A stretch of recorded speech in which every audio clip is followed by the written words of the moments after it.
En 1982, el Atlántico Sur fue escenario de un conflicto entre Argentina y Gran Bretaña por las Islas Malvinas, las Georgias del Sur y las Sandwich del Sur. Estas islas, sobre cuya soberanía se había debatido por siglos, se convirtieron en el epicentro de la última batalla convencional del siglo XX y ocuparon la atención del mundo a partir del 2 de abril. El 2 de mayo a las 4 de la tarde, en el contexto de una batalla naval entre las flotas argentina y británica, el crucero Ara General Belgrano, con 1093 tripulantes a bordo, fue alcanzado por 2 torpedos ingleses, hundiéndose para siempre en las aguas del Atlántico. 770 argentinos sobrevivieron en una colosal operación de rescate. 323 no regresaron a su hogar. Esta es una historia de héroes.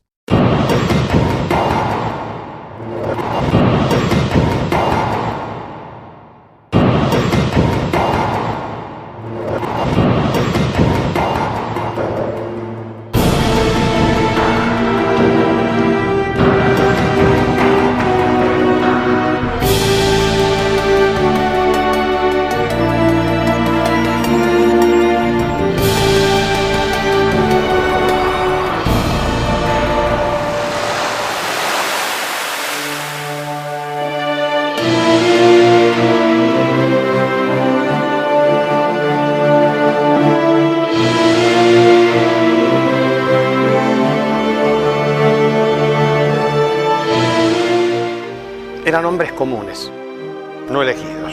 No era ni del proceso, ni de un gobierno de facto, ni militante. Pega la proa y corta 15 metros de proa. Yo sinceramente pensé que nunca se iba a hundir eso. Era muy grande.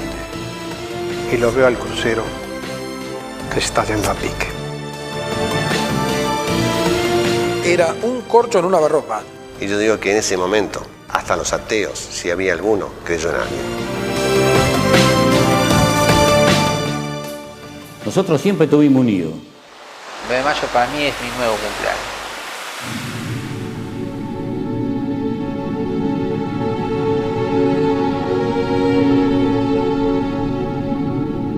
Eran hombres comunes, no elegidos. Más le digo, en tiempo de paz, en el mes de febrero, nosotros éramos 700, entre 650 y 700. Y cuando zarpamos, fueron 1093. Inclusive embarcamos hasta las lecturas que había que leer en la ceremonia religiosa los días domingos. Embarcaron medicamentos, es decir, no se dejó nada librado al azar. Teníamos que estar listos para dar una respuesta satisfactoria a la contingencia que el destino nos demandara. La motivación tan grande que ellos tenían fue lo que los impulsó a actuar de esa manera y no de otra.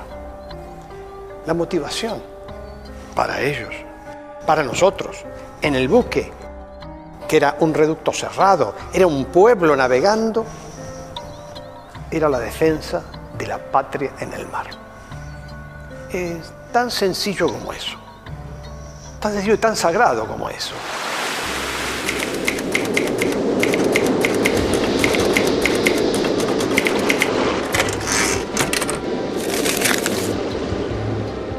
Una mañana acercándonos a la isla de los Estados, y vi un conscripto tomando mate en cubierta. Y yo estaba dando unas vueltitas por ahí y me acerqué y le dije, ¿qué te parece? ¿Qué es esa que se ve en la penumbra? Porque la isla de los Estados se ve siempre en penumbra. Me dijo, es una isla que tenemos que defender de los ingleses. Y era un conscripto que hacía 2 meses que estaba en el buque. Y todos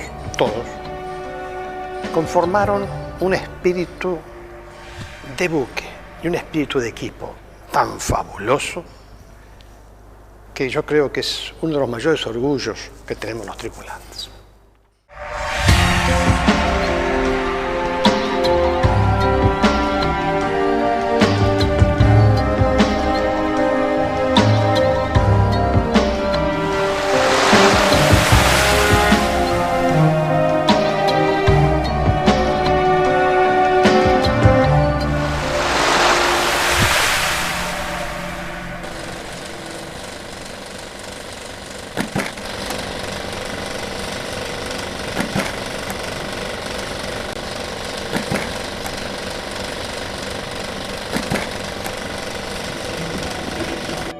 gobernaba el Partido Conservador con Margaret Thatcher como primer ministro y estaba posiblemente a punto de perder las elecciones a manos del Partido Laborista.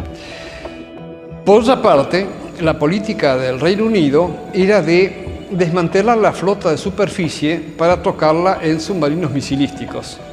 Yo creo que fue una trampa entonces la cuestión de las islas de Georgia, cuando en Great Beacon el gobierno dice que va a echar por la fuerza a unos obreros argentinos que estaban trabajando bajo contrato y con conocimiento de los británicos, y la Argentina mordió el anzuelo. Se podía ver, quizá, solucionar la cuestión por medio de notas diplomáticas. Hubo otros errores de conducción política en alto nivel, a mi juicio. ¿Cuál fue, en las Naciones Unidas, la idea, que es no conocer la historia, de que Norteamérica, Estados Unidos, iba a apoyar a sus primos, no iba a apoyar a sus primos británicos, y por una cuestión continental iba a apoyar a América, a Sudamérica, a la Argentina? Es olvidar la alianza militar y política de la Primera y de la Segunda Guerra Mundial. Después se especulaba con que quedaban lejos las islas para que los británicos vinieran Es no saber que sí habían ido a la China, a la India, a Estados Unidos, a todas partes del mundo.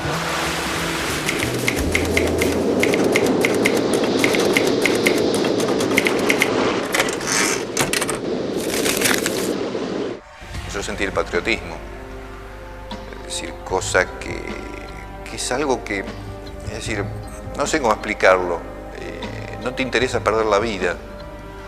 No sé si es por tener 19 años o por decir a mí no me va a pasar por ser tan chico, o nos hicimos hombre de golpe, ¿no? Es decir, eso nunca lo voy a saber.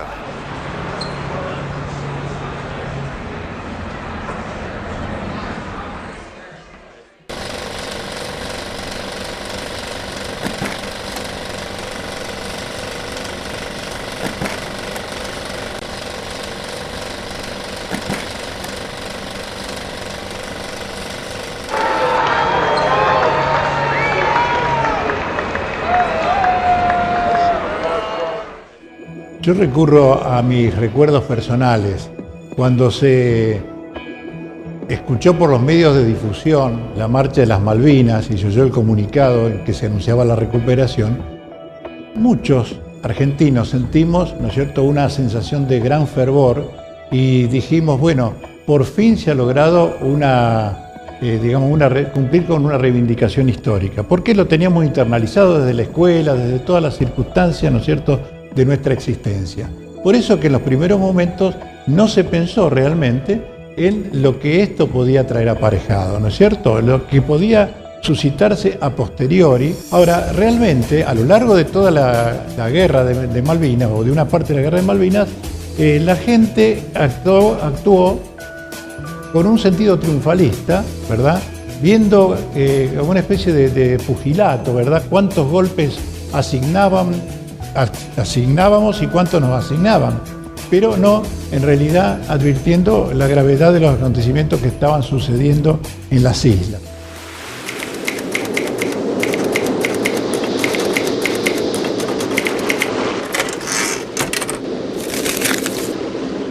En la noche entonces del 30 de abril, el submarino Conqueror detecta al crucero General Belgrano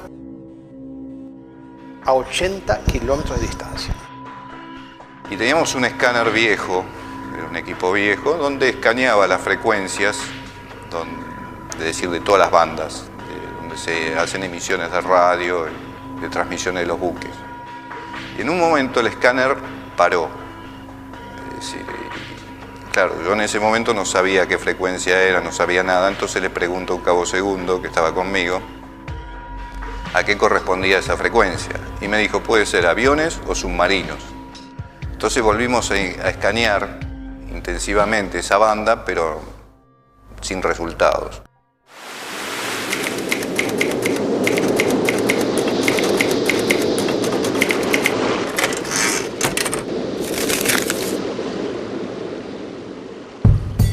Él me escuchó la noche anterior a 80 kilómetros Yo estoy hablando ahora de 1.600 yardas. Prácticamente se puede decir que no contábamos con defensa antisubmarina. Pero cuando el 1 de mayo a la mañana él mira con su periscopio, él lo ve al crucero que está a 20 metros del Puerto Rosales haciendo combustible. Procede a observarlo y a mantenerse en esa situación. De manera que cuando el grupo de tareas, del cual era su comandante, emprende la ida al este, el submarino Conqueror lo tenía debajo del casco, siguiendo nuestras aguas.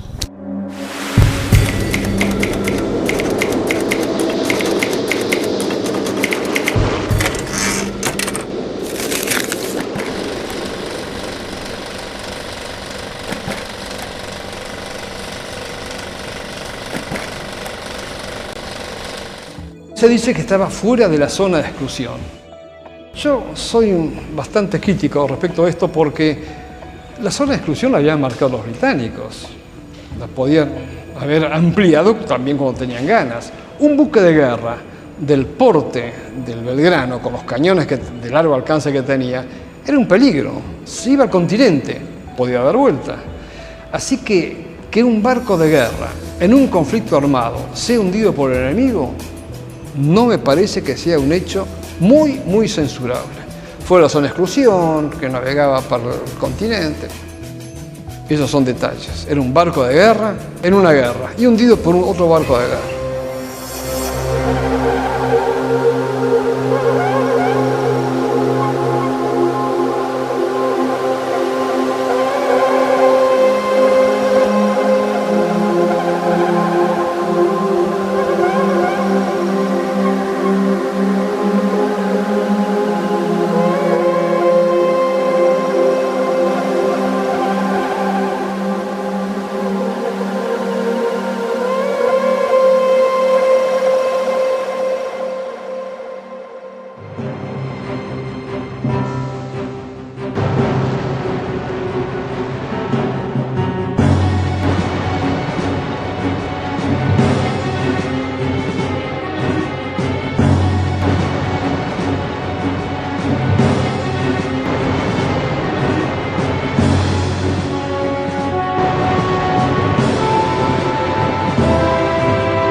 Yo lo siento abajo de mis pies, me desplaza unos 50 centímetros del piso y caigo parado.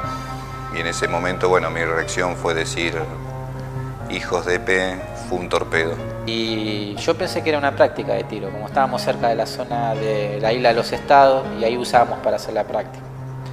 Lo que menos pensé en ese momento que había golpeado el primer torpedo en popa. Cuando golpea el torpedo en el casco, lo hace en la mitad del buque, el primer torpedo, que es la sala de máquinas de popa. Quiero expresarle que es la sala más grande que tiene el buque. De manera que ahí había mucha gente cubriendo guardia.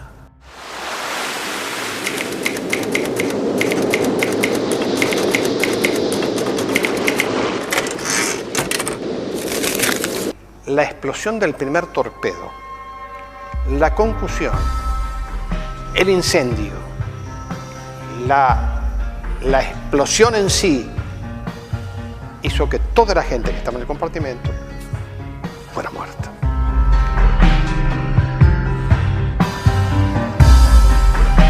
Veo pasar una llamarada de fuego por el pasillo, automáticamente el buque se entra a escorar. Y yo estaba a una distancia de donde golpea el primer torpedo, unos 5 metros. Yo perdí un amigo que es de mi pueblo. Yo soy de Vera, provincia de Santa Fe. A un muchacho, Cáceres Francisco. Él, en el momento de la explosión de popa, cuando yo me levanté, estaba durmiendo. Estaba acostado. Y no lo vi nunca más.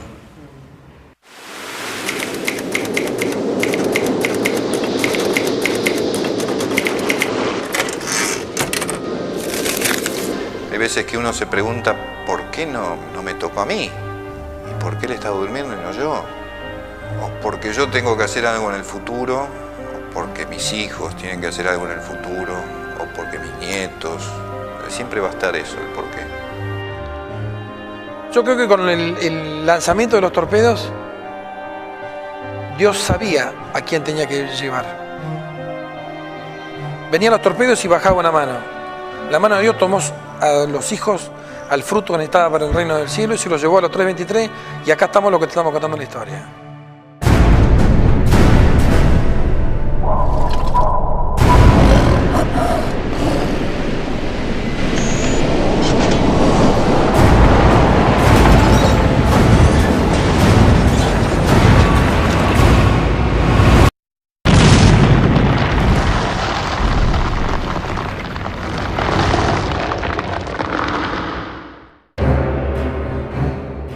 Es posible que el marino italiano Americo Vespucio en abril de 1501 las haya divisado.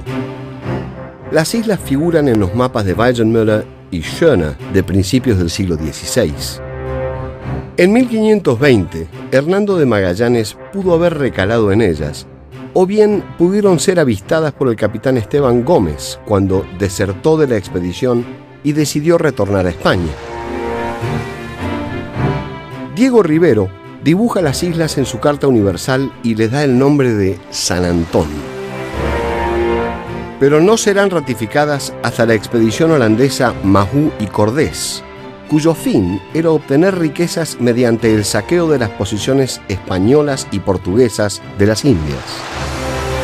Los navíos holandeses son atacados por los araucanos en el sur de Chile, y solo la embarcación Geloof, al mando de Sebald de Weert, sobrevive. El 24 de enero de 1600, Sebald de Weert descubre las islas y lo consigna en su diario de viaje, llamándolas Sebald.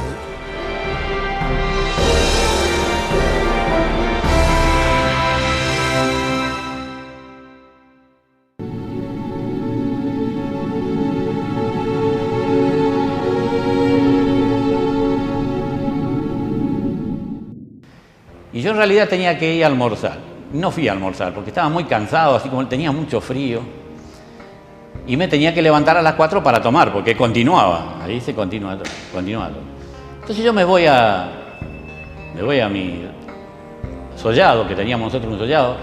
Estaba abajo de todo, en popa, que era el sollado de cabo principal.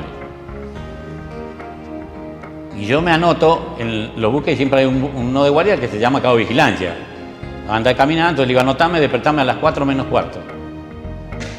Bueno, me vine a despertar, conscripto, a las 4 menos 5 de la tarde, para que vaya a cubrir la guardia. Entonces me despierta y me dice, bueno, levántate que yo me quedo acá durmiendo, vos andá a cubrir la guardia. Entonces le digo, no, acompáñame que te invito a tomar una Coca-Cola. Bueno, una gaseosa, mejor digamos. No, yo me quedo durmiendo, me dice, digo, acompáñame que te invito a tomar una gaseosa. Cosa rara, conscripto, es decir, nunca teníamos un peso en el bolsillo, y yo tenía un verde, que eran 5 pesos, no sé qué, y le insistí, y bueno, hasta que accedió y me acompañó. Él me despierta a mí, menos cuarto. Yo estaba vestido, me faltaba el zapato nomás a mí, pero yo tenía la ropa puesta. Entonces agarro yo el salvavidas, que era normal, y una manta que siempre teníamos. Y empiezo a subir escalera, pasar cubierta, y me voy subiendo.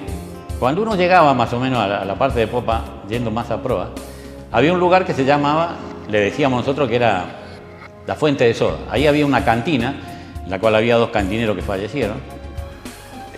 Cuando vamos a la cantina se encontraba cerrada, que esto habrá sido 4 menos 3 minutos. Entonces vuelvo a mirar por la puerta del taller y veía el candado puesto en la cantina. Entonces le digo, mira, la cantina está cerrada, qué sé yo, te la invito después, la gaseosa, porque tengo que ir a cubrir la guardia. Ya van a ser las 4, tengo que ir a cubrir la guardia. Entonces, al costado así de la mampara había unas mesadas de hierro, que eran para sentarse. Ahí eran ducha y baño. Entonces yo agarro, dejo la manta y el salvavidas ahí, y me voy a hacer lo que tenía que hacer. Bueno. Entonces él se quedó ahí en el taller voy a agarrar mis salvavidas y el casco para ir a cubrir la guardia, y ahí fue donde se siente el torpedo abajo que explota. En ese momento cesa toda comunicación, toda energía. Las cubiertas bajas están totalmente oscuras, con petróleo, con vapor. Cuando estoy haciendo eso, se produce la primera explosión.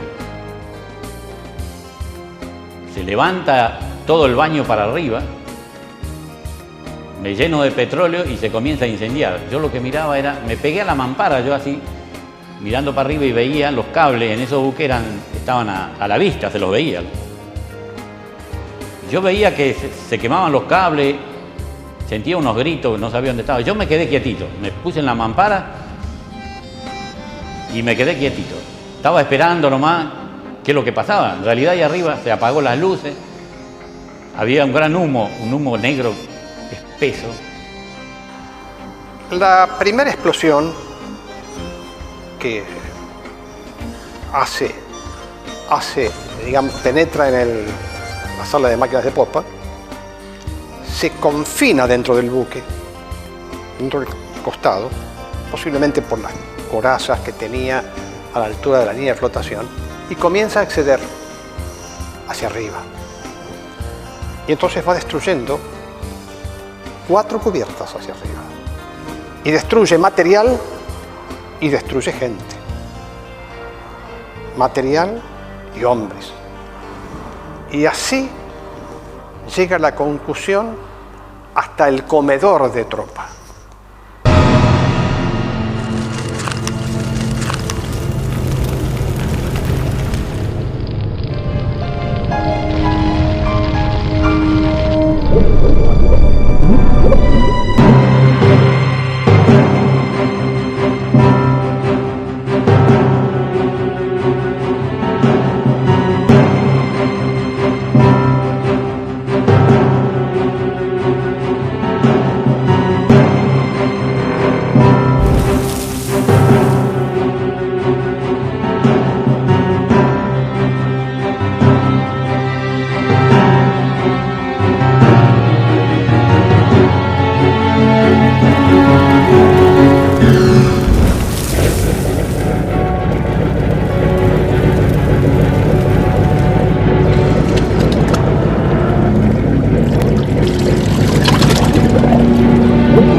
En el comedor había gente que estaba tomando la merienda.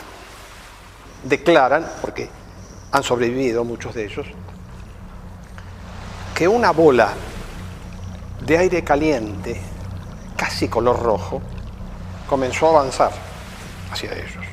A tal punto que los hombres se tapan la cara con las manos, preservando los ojos, la boca, el rostro. Y la bola de agua, de aire caliente, los atraviesa. Contaban con medias de nylon. Y el nylon se derritió. Y se derritió sobre la piel.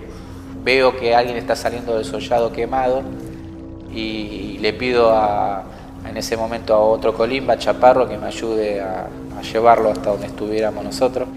Le pregunté quién era, me dijo que era el cabo principal Comunicaciones Escobar, Adrián Escobar. Y te digo que estaba totalmente reconocible porque él era una persona así media rubiona, viste, ojos claros, y verlo totalmente quemado, todo lo que tenía puesto pegado a la piel, viste, era una cosa impresionante.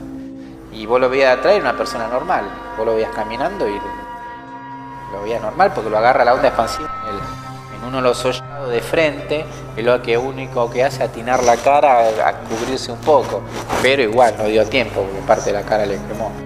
Y cuando llegó al puente, el jefe de defensa, que ya por supuesto estaba en conocimiento del torpedeamiento, me expresa, señor, en este momento acaba de caer la columna de agua del segundo torpedo que pegó en la proa. El segundo torpedo pega en la proa y corta 15 metros de proa. Lo corta como si fuera un pan de manteca. Y esa proa se va al agua, desaparece. El buque queda 15 metros más corto.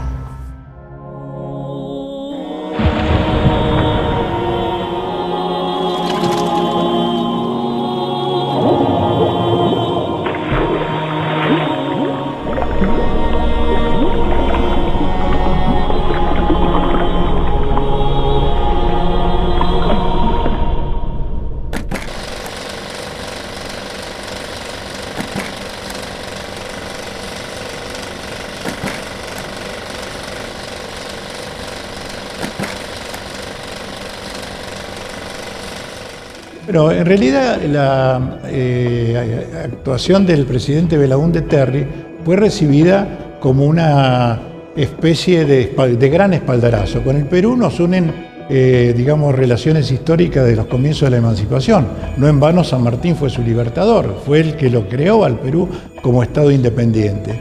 Y Perú manifestó en todo momento una gran adhesión a la Argentina, que se proyectó aún después de la mediación. Ahora, la mediación obviamente se dificultó a raíz del propio hundimiento del general Belgrano, ¿verdad? El hundimiento de Belgrano implicó que esta mediación era inviable y cayó.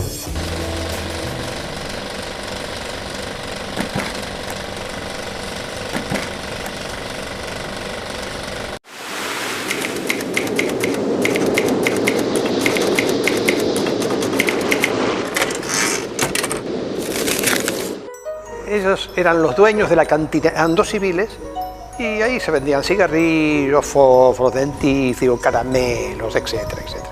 Cosas que se hacían al bienestar de la gente. Porque él era un hombre que no tenía, pero trabajaba hasta los domingos. Decía, me necesitan allá, quieren tomar algo frío o quieren servirse un sándwich. Pero como eran civiles, no tenían por qué venir con nosotros. Entonces, los llamamos, les expresamos a los dos, uno casado, otro soltero, que bueno, el buque ahora va a hacer tal cosa, de manera que no vengan con nosotros. Ustedes se pueden quedar en tierra y se van a quedar en tierra. Tenemos dos cabos principales que le van a tomar por un inventario, todas las cosas de la cantina y demás. Y bueno, y le pedí que se quedara, pero no, él me dijo, mira, si yo por cobardía desembarco después de 17 años de estar embarcado, a él sí, lo querían mandar a un cabo principal. Cuando le dijimos eso, los dos, por unanimidad, comentaron y nos dijeron, señor, no nos desembarquen. No nos desembarquen porque nosotros somos tripulantes del crucero, así como ustedes. Hace 8 años que estamos a bordo. Llévennos con ustedes.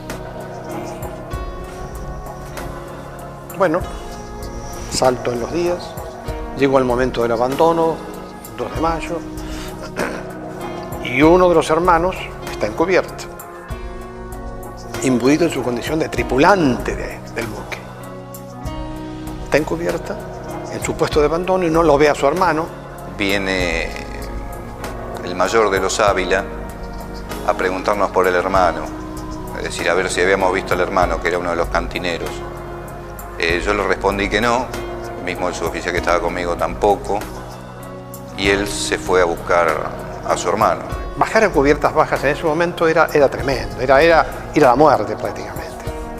Pero él no atendió razones, él no quiso que le torcieran la idea de ir a buscar a su hermano. Que esa fue la última vez que yo lo vi, ¿no? Y en principio estuve renegada con él y resentida porque digo, ¿cómo no pensó en nosotros? Pero después con el correr del tiempo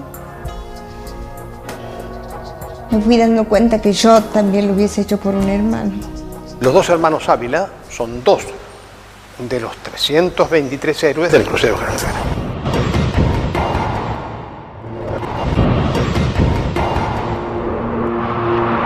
Con el megáfono de mano se hizo correr la voz de cubrir puestos de abandono.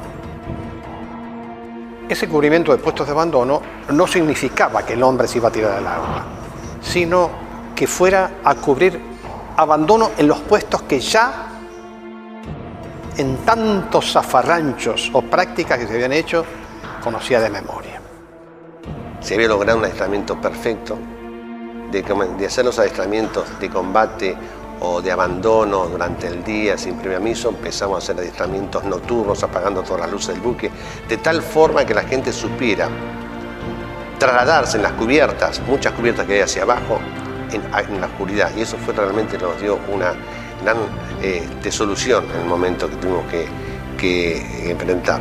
Ahí se conformó un collar, digamos, de gente agrupada en las estaciones de abandono. Y me despido de mi mejor amigo, que había hablado antes, que nos conocimos en la introducción, Juan Carlos Zangani, que era un hermano más que un amigo, porque inclusive él no tenía hermanos, era hijo único, y andábamos siempre juntos, íbamos a bailar, él vivía en casa siempre, me quedaba yo en la casa de él, en la casa mía, y bueno, y me despedí, y el negro me dice, el negro es entre comillas, porque era más rubio que la leche, más blanco, y él me dice, no, mira, dame un abrazo acá, hermanos, que va a ser la única vez que no vamos a poder, o la última vez que vamos a abrazar, porque no creo que nos volvamos a ver. Y hasta ese último momento, bueno, me dio un abrazo, me saludó, lo único que me dijo es decir a mi viejo que los quise mucho, que si no vuelvo, despedirte de ellos. El famoso sálvese quien pueda, por ejemplo, no existió. No existió ni por al revés.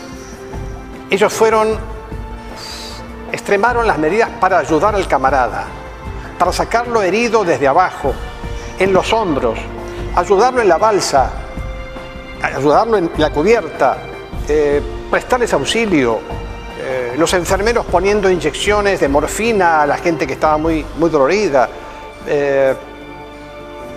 Yo desde el puente veía esos procedimientos, esa forma de actuar, y realmente todo lo que estaba en mi mente estaba totalmente despejado de lo anterior, y solamente la mente estaba presta para recibir estas imágenes. Para mí es una imagen que yo no me puedo olvidar jamás. Todo el mundo hacía lo posible para ayudar a gente que salía quemada y sentarla hasta que diera la voz de abandono. Nadie largó una balsa por más que el buque estaba escurado hasta que yo no diera la orden. Y realmente el comportamiento de la gente fue fabuloso. Pero fue todo cuestiones de segundos, no es que estamos hablando de una hora. En segundo las órdenes, las cosas que se vivieron parecieron eternas, ¿no? Mi pensamiento era, ordeno el abandono, no ordeno el abandono, el buque se puede salvar, no se puede salvar.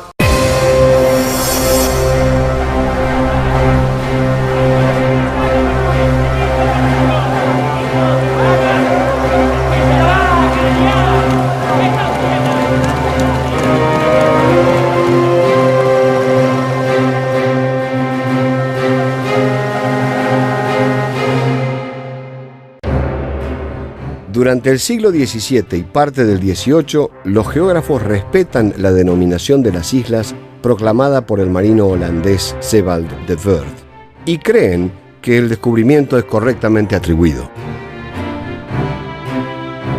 Muchos años después del descubrimiento de Weert, en enero de 1690, el inglés John Strong, a bordo del navío Welfare, cruza el estrecho que separa las dos islas mayores y le da el nombre de Falkland Sound, en memoria de Lord Falkland, quien era su protector. La Compañía Francesa del Mar del Sur, en 1701, divisa un islote y se dirige a él. Como son marinos provenientes de Saint-Malo, estas reciben el nombre de Nuevas o Malouines, que luego los españoles modificarían por Malvinas. En el año 1763, el capitán francés Louis de Bougainville concibe la idea de retomar las expediciones australes francesas.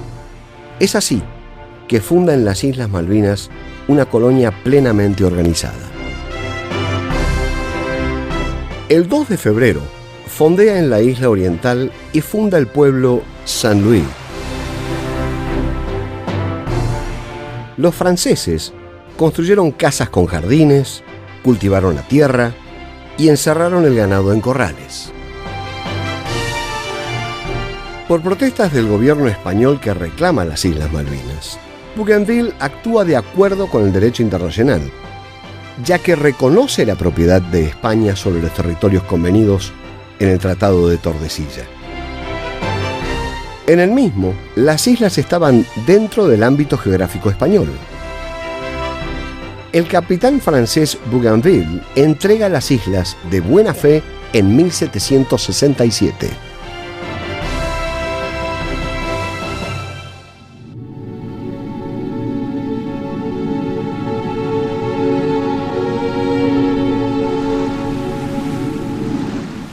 Yo sinceramente pensé que nunca se iba a hundir eso. Era muy grande, era un buque muy grande. Por más como estaba así averiado, yo digo, no, esto no se hunde. Yo pensaba que incluso, por la forma en que estaba inclinándose el buque, podía llegar a dar la vuelta a campana y llevarse al fondo a los 1093 tripulantes. Por otro lado, pensaba que decirle al hombre que abandone el buque y pase a una embarcación de 4 o 5 metros de largo, era pensar que no sabíamos en qué futuro tendría. A partir de ese momento en que se ordena abandono, hay acciones individuales, que cada uno lo puede contar. Y si yo a usted le cuento, por ejemplo, lo que he visto, que afortunadamente yo estaba en un puesto, en estos casos, un puesto, yo creo que no hay dinero para pagarlo, para ver la actuación de los hombres en situaciones tan graves como esta. El buque no tenía salvación por la forma en cómo se había metido en el agua, cómo estaba inclinado. Evidentemente no podía demorar más la orden de abandono. Es ahí que le transmito a mi segundo comandante, que estaba más abajo, abandonar el buque. Es la orden más trágica, más tremenda que un comandante puede dar.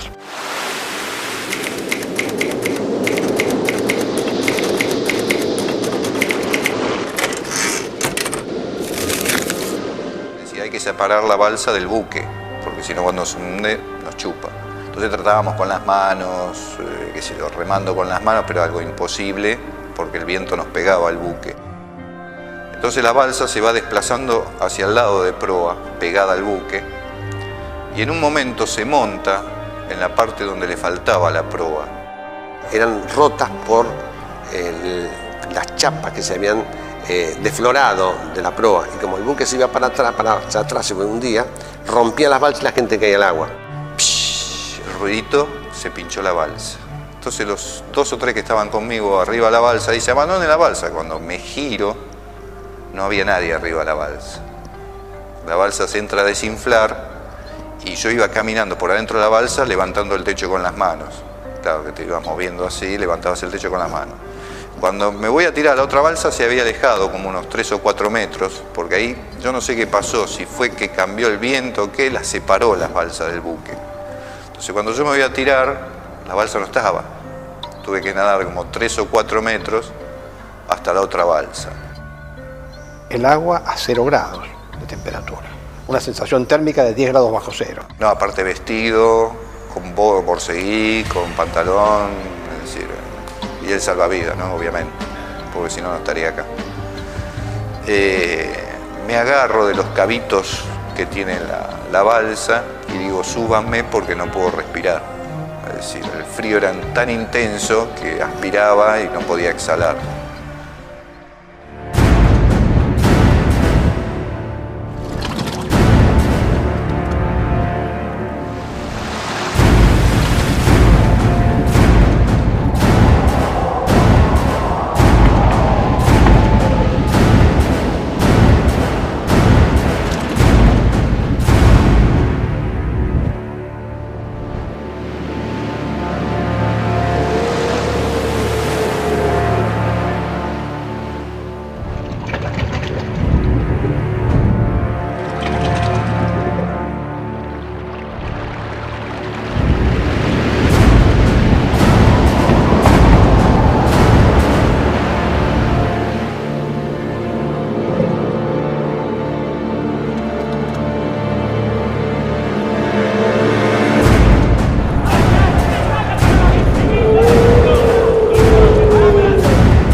ese momento, en medio de la oscuridad, es cuando siento una voz detrás mío que pega un grito. Pega un grito de "vamos, señor comandante", que no la reconocí la cara, tenía la capucha, tenía la parca colocada encima,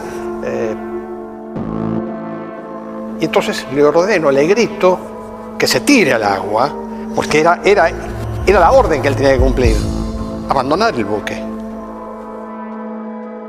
Y él me contesta algo que realmente, pasado el tiempo, sigo pensando, ¿no?, sobre ese tema. No, señor comandante, si usted no se tira, yo tampoco. El Estado Mayor Conjunto comunica que como resultado del ataque sufrido en un punto situado a los 55 grados 24 minutos latitud sur y 61 grados 32 minutos de longitud oeste por el crucero Ara General Belgrano, existen indicios que hacen presumir su hundimiento. Así fuimos, agarrándonos como pudimos, porque el buque ya tenía como 40 grados de inclinación. Estaba lleno de petróleo en la superficie. Llegamos hasta la proa. No encontramos a ninguno que necesitara el auxilio nuestro. Es ahí donde esas fotos famosas, la secuencia de fotos del hundimiento, hay una foto donde se ve el buque y dos figuras humanas en la proa. Esas dos figuras humanas son el suboficial Barrio Nuevo y el comandante.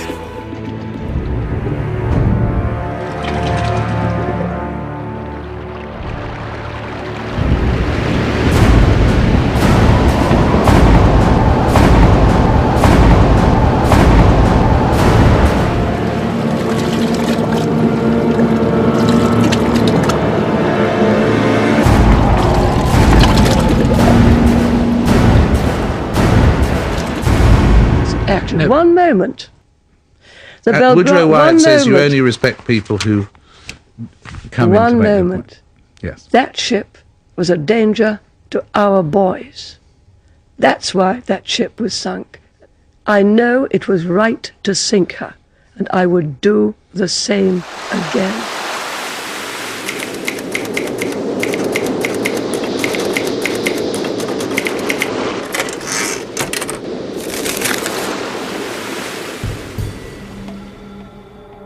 Un hombre de la balsa me comenta: señor comandante, el buque se está hundiendo.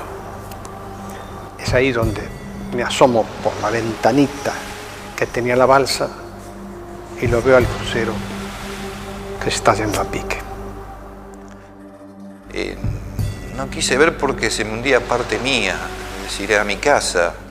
En ese momento no analizamos nada del peligro que estábamos, sino que nos quedamos mirando que se nos iba a nuestra casa, ¿no? Se iba a lo nuestro.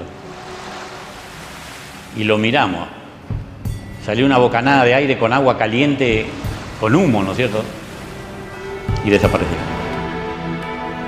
Estamos hablando de más de 20.000 toneladas que se están yendo en un mar. Lógicamente, todo alrededor forma un vacío y chupa todo lo que sea tras él. Bueno, yo acabo de confesarle que no chupó ninguna balsa. El buque se acostó tan tranquilo y tan despacio que no ni remolinearon nadie. Es que al hundirse fue tan noble como lo fue en toda su vida. Inaugurado el 12 de marzo de 1938, fue bautizado por la Armada norteamericana como USS Phoenix. A fines de ese mismo año, en su primera navegación por la costa atlántica de América del Sur, tomó puerto en la ciudad de Buenos Aires. En diciembre de 1941, durante la Segunda Guerra Mundial, aviones japoneses atacaron la base norteamericana de Pearl Harbor.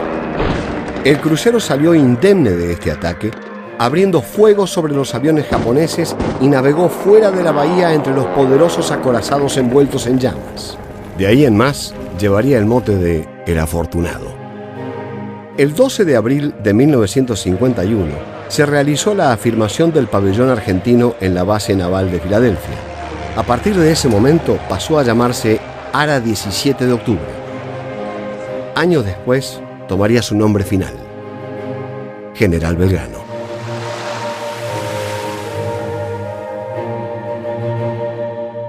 Fue el primer buque argentino que lanzó misiles e indudablemente fue el poder artillero más importante de la Armada. En 1969, el crucero Belgrano se convirtió en buque insignia de la flota de mar. El Belgrano fue el hogar de muchos marinos argentinos.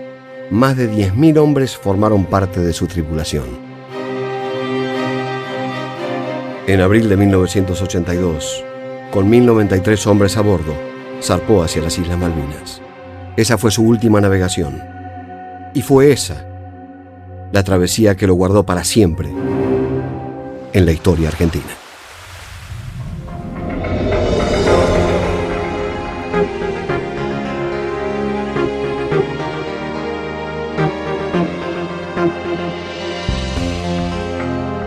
El temporal que teníamos realmente no se puede pensar en otra cosa que rezar, porque evidentemente fue una cosa que yo nunca había visto un temporal semejante, ¿no? Era un corcho en un lavarropa, pero no un lavarropa de los de ahora, que giren, no, de los otros, flu, flu, flu, flu, flu, flu. Algo... Estoy acá, en el medio del mar, que miro para cualquier lado, no veo nada, con un temporal de 120 a 150 kilómetros por hora, con ola de 6 a 10 metros de altura, con temperaturas de bajo 30 grados. Y vos decís, ¿qué hago acá? ¿Resistiré un día más, una hora más? Era un punto, era un alfiler. Si la balsa se daba vuelta, lo único que quedaba era tragar agua. Es decir, ¿para qué luchar? Era innecesario. Por más que luchemos, está bien, la balsa se daba vuelta, que vamos al techo, al piso. Con la temperatura era imposible sobrevivir.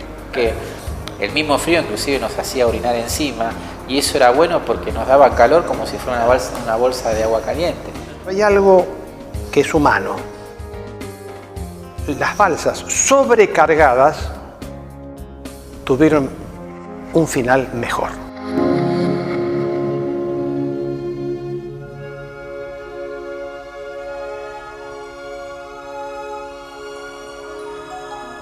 Las balsas subcargadas con 2 y 3 tripulantes amanecieron congelados cuando se acercó el buque de rescate a rescatarlo. Ahí vale el que habla, vale el que se lleva por delante a los demás y los contiene. Decirle, no, vos haces tal cosa, vos haces lo otro. Vos bueno, vamos a comer a tal hora, vamos a esperar, todo anda bien. Siempre dando ánimo, ¿no es cierto? Mantener el espíritu del buque, como le decía el capitán, en la misma balsa era importante. Que no decayera ninguno porque pudiéramos estar todos en cadena, volver a deprimirnos o un montón de cosas. Ahí en la balsa lo que predominó fue la fe. Fue el mejor alimento que tuvimos. Teníamos que recurrir a lo que recurrimos siempre cuando estamos así o peor, ¿no? Que es a Dios, ¿no es cierto? A un ser superior nuestro. Alguien que nos dé ánimo, alguien que nos explique, porque no tiene explicación. Y sí, todo el mundo pensó en un ser superior, porque evidentemente estamos... Mientras usted está en combate, mientras usted está en superficie, usted tiene la inteligencia de hacer lo que más sabe. Cuando usted está en su capacidad, en su mente, en su fuerza, en su físico, cuando usted está en la balsa, no puede hacer más nada. Cerrar la balsa para que no entre frío y esperar que alguien, que es mucho más grande que usted, lo salve o conduzca a su salvamento. Por eso, para nosotros, para todo el mundo, la fe fue el alimento más grande que tuvimos. Y yo digo que en ese momento, hasta los ateos, si había alguno, creyó en alguien.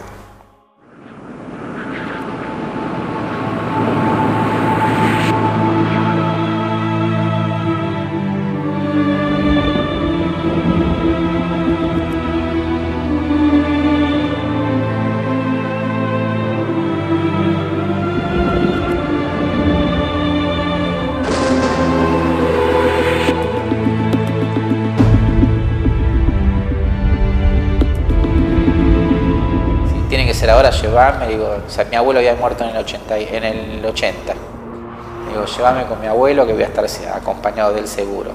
Y bueno, no quiso que fuera así. Hay historias de guerra en donde han atacado a buques en rescate. En fin, yo le diría que en ese momento eso no se pensó. Íbamos con todas las luces del buque prendidas, de cubierta, íbamos tocando sirena del buque, es decir, tratando de ser indiscretos, algo precisamente contrario a lo que veníamos haciendo hasta el día anterior, para actuar de llamador, por decir de alguna forma, respecto a la gente que estaba en las balsas. Y la gente estaba confiada, esperando.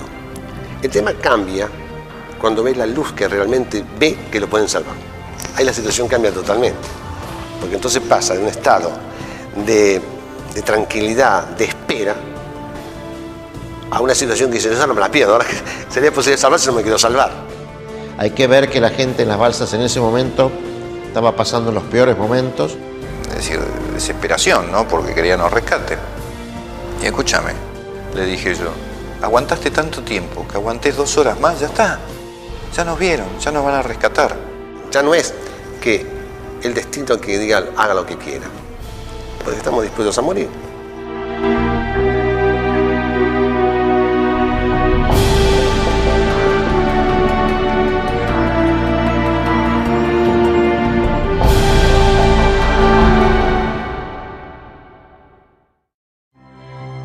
En 1765, el marino inglés John Byron desembarca en la isla Saunders y nombra al fondeadero Puerto Egmont.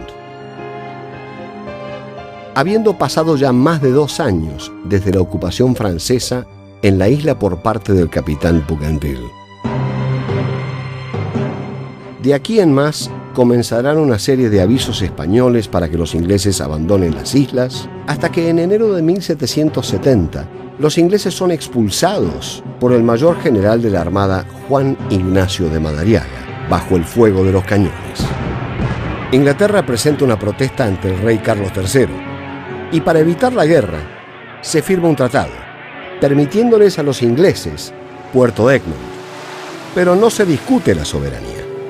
Finalmente, en 1774, se produce la total evacuación inglesa de Puerto Egmont, y España ejerce sin interrupción todos los actos inherentes a su soberanía sobre el archipiélago. El 6 de noviembre de 1820 se iza la bandera argentina por primera vez en las islas. El comandante argentino en las islas, Luis Bernet, ordena la detención de 3 navíos norteamericanos que pescaban en las islas por extralimitar las normativas vigentes. Este suceso provocó un gran pleito. Inglaterra tomó provecho de esta situación y envió a la corbeta Clio con tropas militares, invadiendo las islas y enarbolando la bandera inglesa el 2 de enero de 1833. Desde entonces, la Argentina reclama su derecho soberano.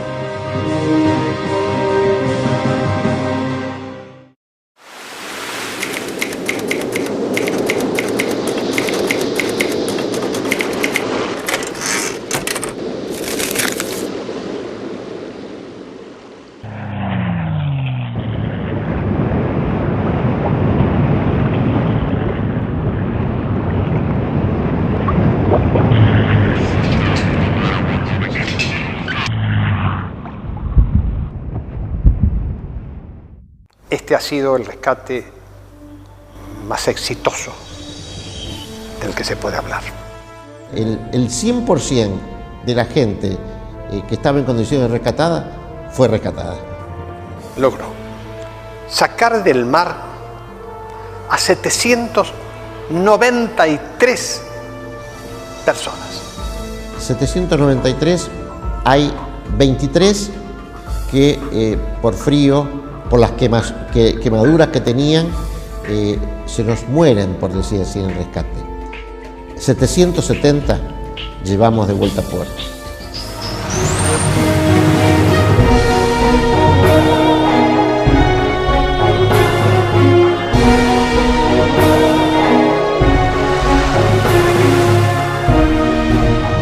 Porque vos pensás, maquinario, salgo del hundimiento y voy a otro barco a ver si lo hunden a este también, ¿viste? Hay un montón de cosas que se te cruzan la cabeza. Usted encuentra algunos que entran, no digo atemorizados, yo diría choqueados, porque indudablemente llevaban todos más de 24 horas. El que llevaba menos llevaba 24 horas en la balsa, algunos llegaron a los 48, tal vez algunas horas más. Estando arriba un buque, lo primero que te designan es la balsa. Por más que esté... Y claro, nos llevan a cubierta, miramos y dicen, bueno, esta es la balsa que le toca a ustedes. Digo, ¿otra vez? Dice, le hundieron un barco, a esta también lo pueden hundir. Así que esta es la balsa de ustedes.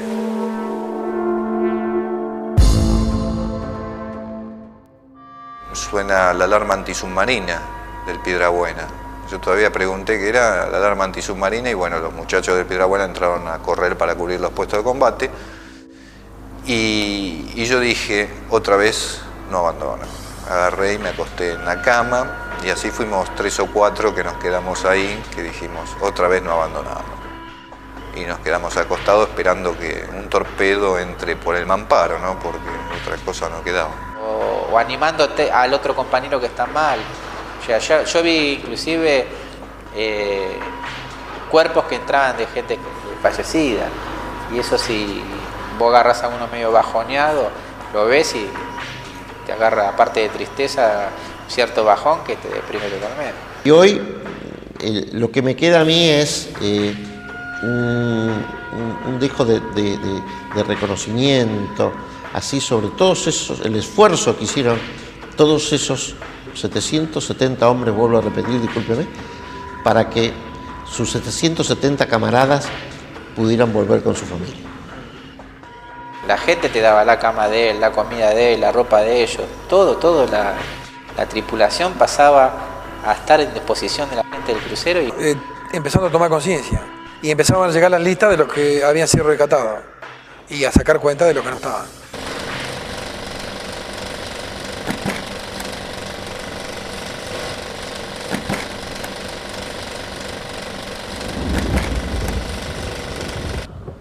Ahí empezó la verdadera odisea. La balsa y el hundimiento es violento, el temor, pero la pérdida, lo que perder un ser querido en el momento es durísimo. La ausencia es. Bajo las cubiertas bajas y ahí en los hollados veo gente tirada en la mesa, en el suelo, como podía, comiendo algo caliente, tomando mate, etcétera, etcétera. Y en ese momento, entre los gritos de la gente que decía viva esto, viva lo otro, viva la patria, etcétera, viva el Belgrano, viene alguien y me comenta, mire señor, ese hombre está viniendo para verlo a usted, quien estuvo con usted en los últimos momentos antes de hundirse el crucero, el suboficial Barrio Nuevo. En ese momento vino a Barrio Nuevo, entró el sollado, estaba caído, tan caído como yo, pero nos alcanzó nuestra fuerza para darnos un abrazo.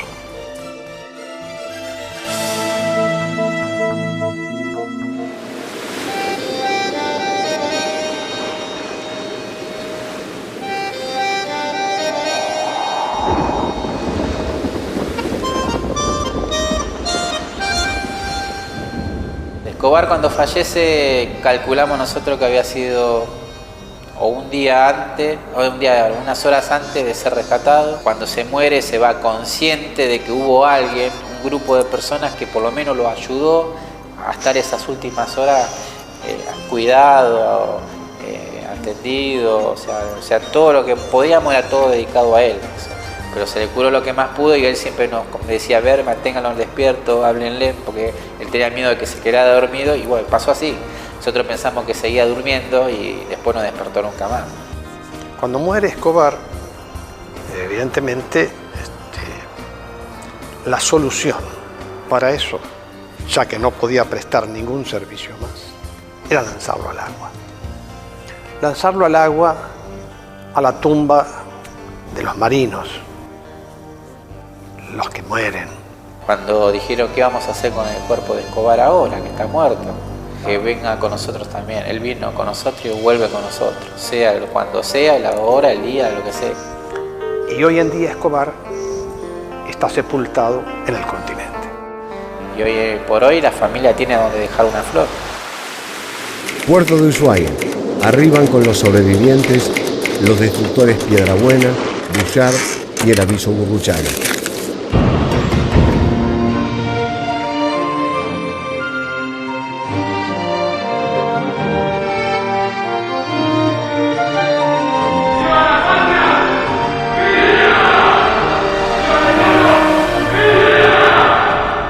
Muchos querían seguir navegando y defendiendo a la patria.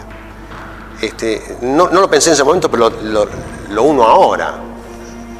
Dije, tenemos que dar sensación de no estamos derrotados.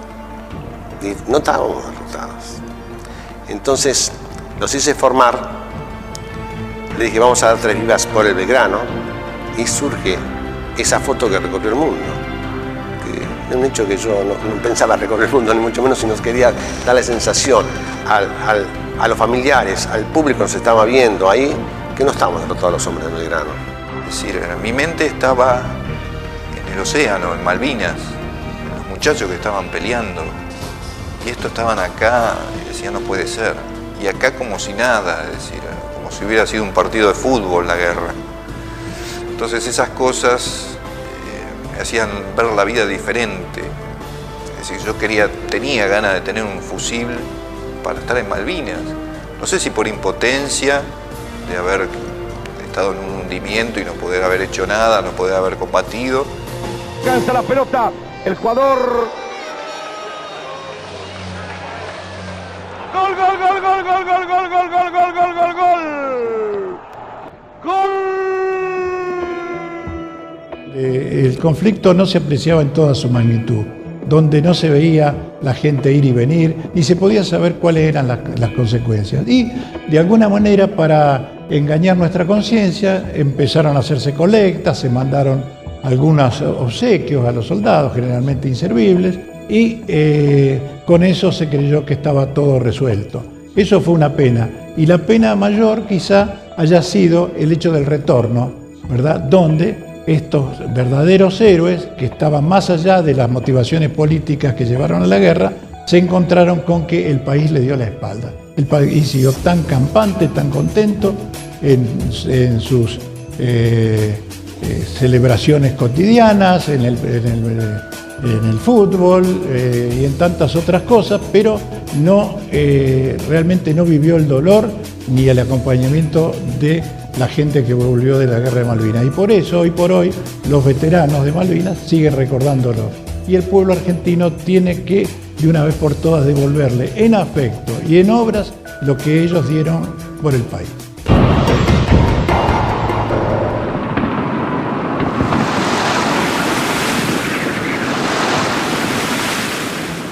Hay aspectos políticos, económicos y también sociales que hay que rescatar. Todo esto nos permite comprender el mundo en que vivimos y la realidad que debemos afrontar.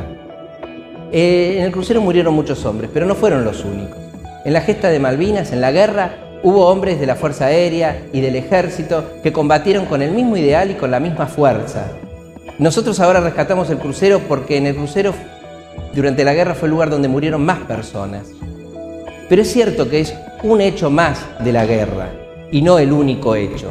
Creo que hay que empezar a reflexionar sobre cada uno para armar hacia el futuro una historia que nos permita reconstruirlo bien y que nos permita mirar el pasado con optimismo y que nos permita entonces, sí, de verdad, enfrentar el futuro como se debe enfrentar. La persona que estaba a bordo del crucero Belgrano no era ni del proceso, ni de un gobierno de facto, ni militante, era uno más como los que estaban ahí a bordo en un salón que le tocó ir a defender a la patria, pero no como dice, vamos a defender a la patria, no. Porque estaba en ese momento, ese lugar, como le tocó al granadero Márquez como a Sargento Cabral. Estaba en el tiempo y lugar, dice, equivocado no sé, me tocó. Yo no estaba en la tribuna, estaba dentro de la cancha y me tocó jugar el partido. De una tribuna lo ve, nos volvió a referir, el otro dice, no, cobró bien. El de aquel lado, partido apático, y el de este lado dice, si no fuera por el penal que no cobró, y no hubo penal. Los de afuera la miraban de todas maneras. A mí me tocó jugar el partido. Por eso no opino si tuvo bien o tuvo mal. Rescato las 323 muertes de mis compañeros como valederas. No que fueron, que me gustó que murieran, no. En ese momento, el hundimiento eran válidas, porque moríamos por una causa, porque nosotros queríamos ir. Escuchábamos que caían en Puerto Argentino, en Zapper, que hubo combates, y queríamos ir. ¿Estás loco esto? No sé qué pasaba, pero queríamos ir. Yo creo que cada día que pasa la gente va cambiando. Es decir, antes nos marginaban, decían, vos sos un loquito de la guerra, vos sos el chico de la guerra. Es decir, y no éramos chicos, íbamos a dar nuestra vida por la patria. Es decir, estamos dispuestos a todo, era lo que teníamos que hacer.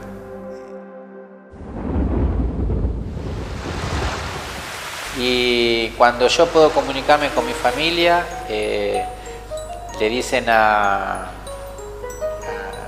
mí que mis viejos estaban viniendo en camino y yo me estaba yendo para allá. Y alcancé a ver esa noche, en medio de la oscuridad, de los faros que estaban iluminando la zona, un auto negro. Y abriese la puerta y bajara una persona.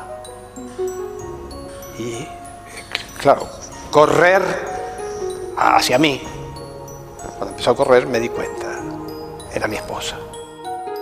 Y le digo, estoy yendo para allá, para Buenos Aires. Me atiende mi abuela y dice, no, tus padres fueron para allá a buscarte. Dice que en el camino nos cruzamos. Y a mí me recibe mi abuela y familiares y amigos, gente. Aparte llegué de noche, una cosa así, después me fui para mi abuela. En ese momento, al abrazarla, me di cuenta que yo también tenía familia. En Carcarañá hay una familia de apellido Pacinato. Y Pacinato perdió un hijo, jovencito, era marinero, había salido de la escuela. Y él nos invita a la casa. Pero había que cumplir una última misión con nuestros hombres. Porque a los muertos en las balsas nosotros no los arrojamos al agua, como dice la doctrina, sino los mantuvimos. Y llegamos con unos cuantos muertos. Y esos muertos fueron velados en la capilla de la parroquia Estela Maris de Puerto Belgrano. Evidentemente, esa noche teníamos que ir a presentar nuestro pésame a los familiares. Y ese era otro combate.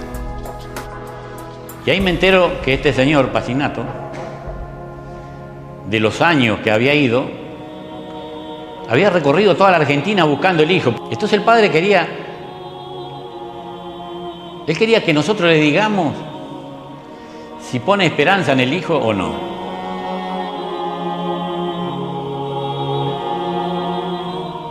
No es fácil. Yo soy una persona como cualquier otra. Para ciertas cosas no estoy preparado. Yo soy un hombre de la Marina de Guerra. Y bueno, le dijimos que el hijo de él, si no apareció, no se salvó.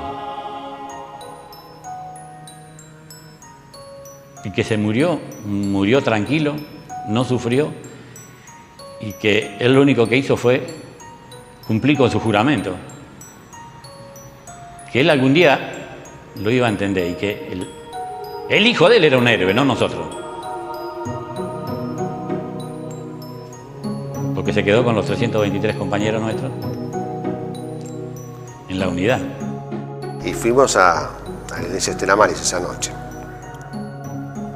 Y todavía recuerdo esa imagen había varios fetros, las familias. Y ahí no sé si vencí el miedo o no, pero iba con mucho miedo. Hacía un mes que habíamos salido todos y ahora estaban muertos ellos, nosotros vivos.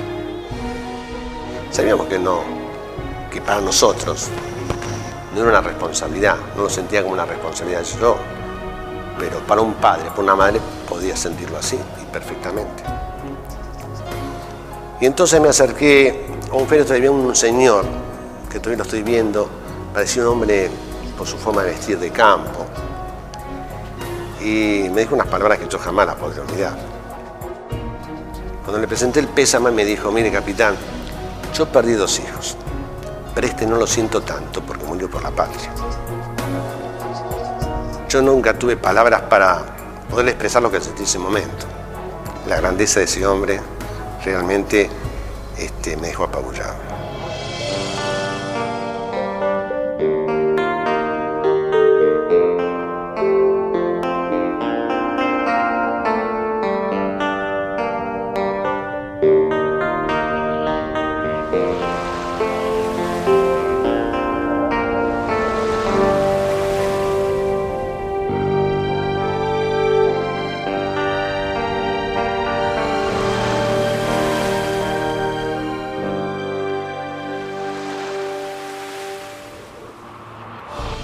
Ya han pasado 25 años y cuando usted está con ellos, habla con ellos, se da cuenta que el espíritu que tenía hace 25 años a bordo del crucero aún se mantiene. Nosotros siempre estuvimos unidos. Era una gran familia. Ese es el crucero que yo me recuerdo. Y a veces se extraña.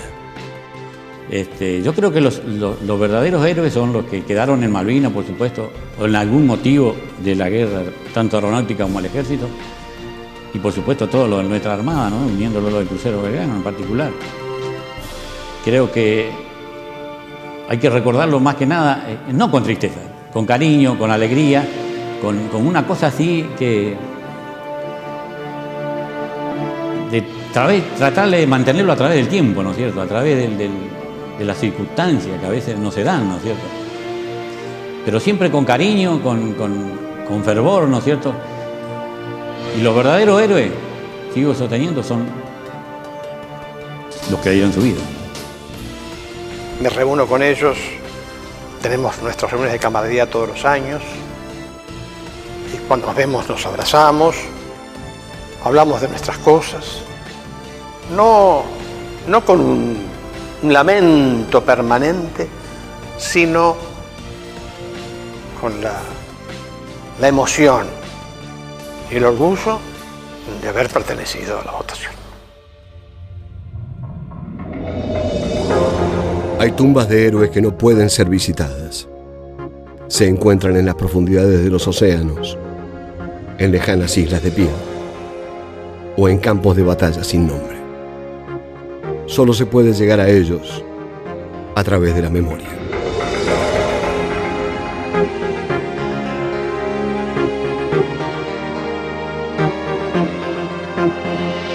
La medalla en el pecho, clavada en el corazón, y una visión de Dios, de celeste y blanco, navegando entre los mares.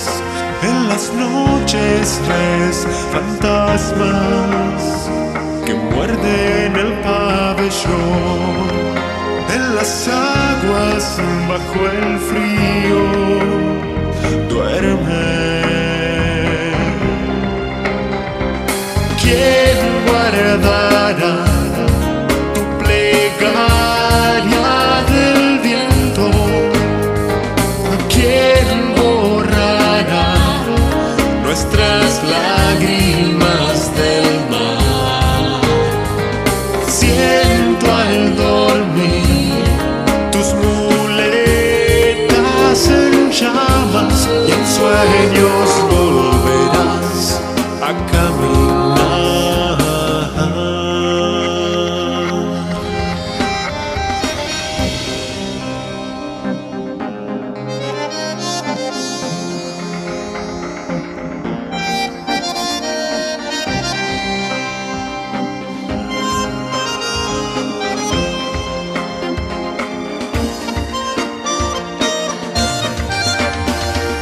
¿Quién guardará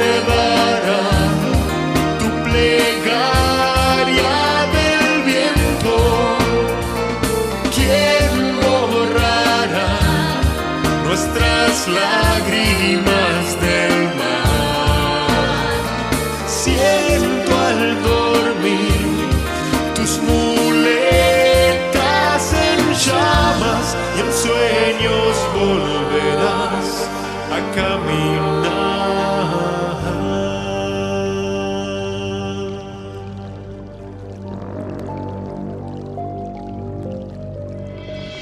¿Quién guardará tu plegaria del viento? ¿Quién borrará nuestras lágrimas del mar? Siento al dormir tus muletas en llamas y en sueños volverás a caminar.